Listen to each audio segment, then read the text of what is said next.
Monsieur le Président des avocats conseils et d'entreprise, Monsieur le maire de Perpignan, Monsieur le Président du Conseil national des barreaux, Monsieur le Président de la Conférence des bâtonniers, Monsieur le bâtonnier de l'Ordre des avocats de Paris, Monsieur le Président du Congrès, Mesdames et Messieurs les bâtonniers, Mesdames et Messieurs.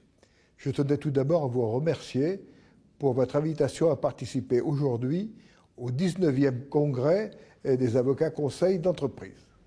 Je n'ai pu malheureusement être parmi vous, mais je tenais, par ce message, à vous présenter tous mes vœux de plein succès.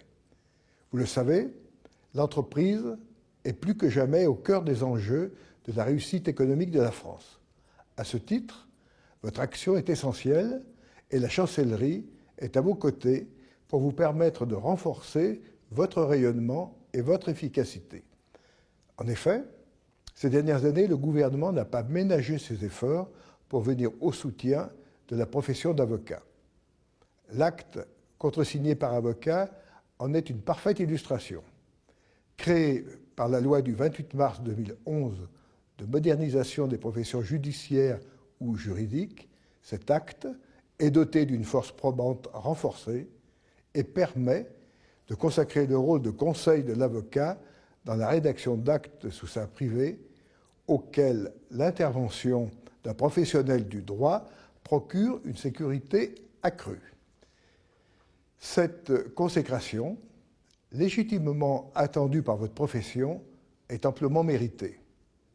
Depuis 1990, et la loi qui a confié à votre profession, en plus de son activité contentieuse traditionnelle, l'activité de conseil juridique, vous avez su, depuis ce temps, investir pleinement ce nouveau champ et vous êtes, avec cette double fonction, les mieux placés pour anticiper les difficultés d'application et d'exécution des actes.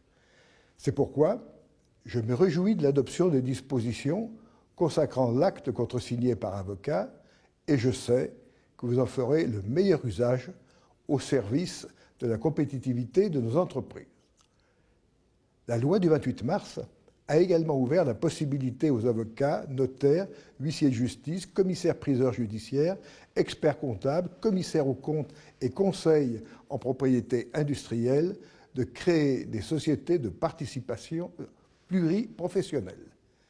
Le développement d'une véritable interprofessionnalité capitalistique préconisée par la commission présidée par Maître Darrois répond autant à l'intérêt des justiciables qu'à celui des professionnels.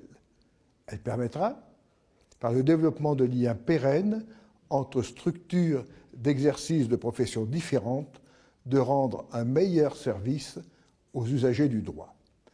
Le gouvernement entend par ailleurs poursuivre ce mouvement en faveur d'une plus grande compétitivité juridique des acteurs juridiques et judiciaires français. Comme vous le savez, nous réfléchissons actuellement à la création d'un statut d'avocat en entreprise. Je sais que sur le principe, vous regardez favorablement ce projet qui a avancé du fait de la mobilisation de nombreux acteurs. Et je suis persuadé que nous pouvons parvenir à un accord sur la base d'un constat d'ores et déjà partagé. Il est nécessaire de renforcer la place du droit dans l'entreprise en remédiant au handicap que constitue pour les entreprises françaises l'absence de reconnaissance suffisante des juristes d'entreprise. Ainsi que j'ai déjà eu l'occasion de l'annoncer, un avant-projet ou avant-projet de texte sera prochainement soumis à l'appréciation de tous les acteurs concernés. Même si les modalités de ce nouveau statut sont délicates à définir, les mois à venir devront permettre d'aplanir les difficultés et d'apaiser les craintes de tous, qu'il s'agisse de votre profession, des représentants du monde de l'entreprise, des juristes d'entreprise, mais aussi des autorités de contrôle. Votre congrès, qui se donne cette année pour objet de faire évoluer les métiers du droit, m'apparaît un lieu privilégié pour débattre de ce sujet et je vous souhaite à toutes et à tous 2 jours d'échanges et de réflexions riches et constructifs. Je vous remercie.